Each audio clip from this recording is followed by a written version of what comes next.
My name is David Chan. You are watching Behind the Scenes. Thank you guys so much for watching Loser Buys. I had a really great time working with everybody on set, and it was a lot of fun. Hello, Robert here. Originally we had filmed this footage you're seeing immediately after we wrapped. Look how tired we are. But for whatever reason the audio just didn't work. So this footage is basically useless. I still thought it would be fun to look at. Check it out. Here's Dax hugging Ben and hitting him in the balls with his bag and not realizing it. Ben's reaction is priceless. So as obvious as it might seem watching the video, I didn't actually write this particular script with Street Fighter in mind. To be honest, it was not originally supposed to be Ryu and Ken. I really just wanted a one-on-one fight that could be fun and not have too much aggression or animosity. There's a lot of cool fights to the death out there, but I wanted something that could still be intense and exciting, but more playful in nature. That's why I wrote them fighting for points, and the winner, in addition to respect, gets ice cream. Now there was 3 key moments I set out to achieve when I wrote this script. The first was the dueling stance they take. This is a direct reference to Enter the Dragon. As a kid I was always fascinated with that stance and the cinematic depth it achieved, and I was hoping I could recreate it here.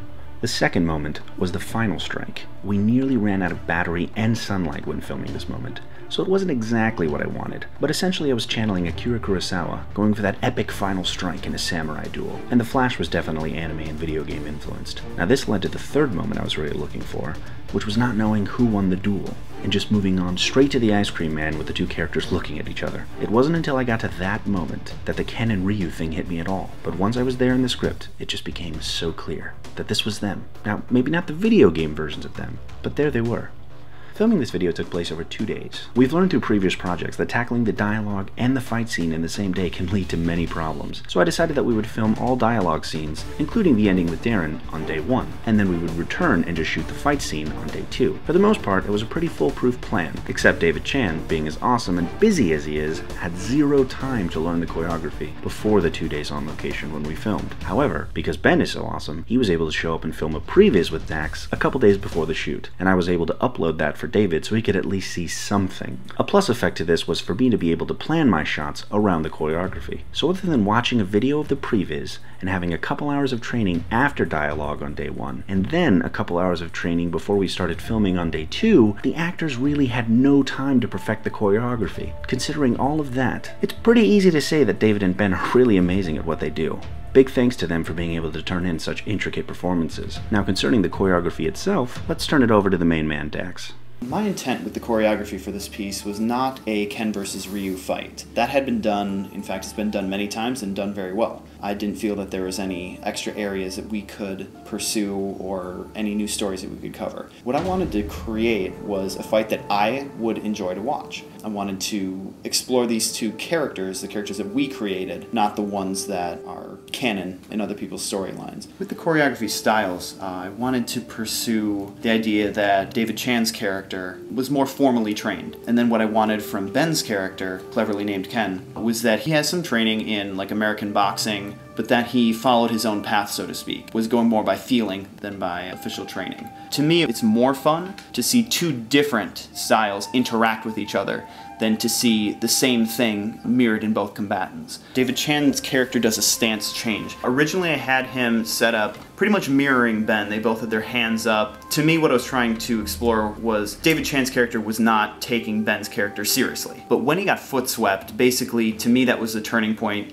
and he was, I don't want to say angry, but he was willing to use what he actually knew. He was going to take Ben seriously as an opponent. When I was choreographing this, I decided to put in parts that slowed down. I call these story beats. Moments for the audience to catch their breath and to understand exactly what's going on with the story. Obviously, most of these are when points are scored, because you have a bit of intensity and then a time to slow down and really reflect on what's happening, that help you understand what's going on and the interplay between the 2 characters. I was 99% satisfied with what I saw in the final edit. I was really happy with the emotion that both characters portrayed, the intensity of the movements. The first couple of times I watched the final edit, I was getting excited just watching it. Like I physically couldn't stop moving. There's a few nitpicky things here and there with maybe I would have done a shot different here or whatever, but I feel that it tells a story, and that's really what I wanted to go for. So in the end, I did get what I wanted. I got a fight that I would enjoy to watch. And to me, that's the most important. Hey guys, I'm Cameron Chambers, and this is Armin Robinall. and we are the composers on Loser Buys. For this video, we didn't have a lot of time to write this score. We only had like a couple days to do it. So our first goal was we got to split this thing up so we can get it done in time. So Armin took control over all the percussion for the fight scenes, and I would come in later and do all the melodies. So Armin's going to kind of walk you through his process and kind of how he arrived at the place he did. So when I got the film, I just saw a lot of punches being thrown, and every now and then there will be a gap where they're resetting their stances so they can get back into the fighting. So during the sections of all the punching, that's where the drums are going nuts. And then during the sections of when they're taking breaks, resetting their stances, that's where the drums would tone down a little bit.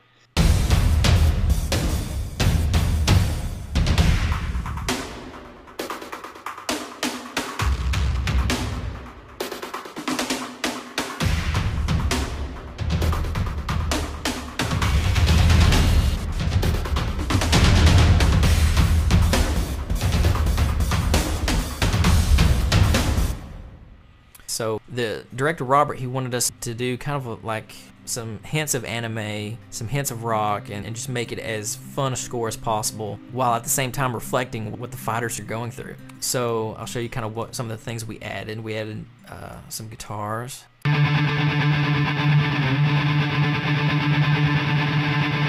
We added a lot of strings and a lot of synth kind of sound effects and stuff.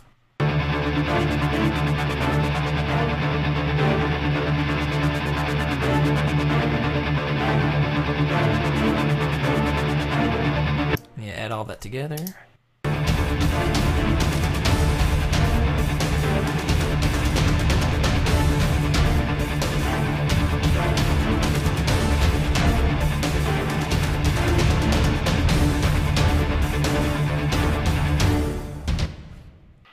So another thing we wanted to include with this score was a sound effect that kind of reminded the listener of when they score points. So that way, kind of subconsciously, whoever's watching can kind of keep track. So this is what we came up with.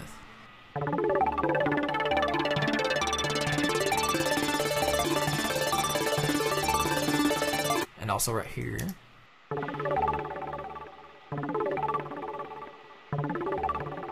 So throughout the score, every time they score a point, you hear the sound effect and you can kind of keep a mental note of who's ahead or who's behind. So thanks for watching, guys. That's all we got for you this week, but we will see you on the next Behind the Scenes.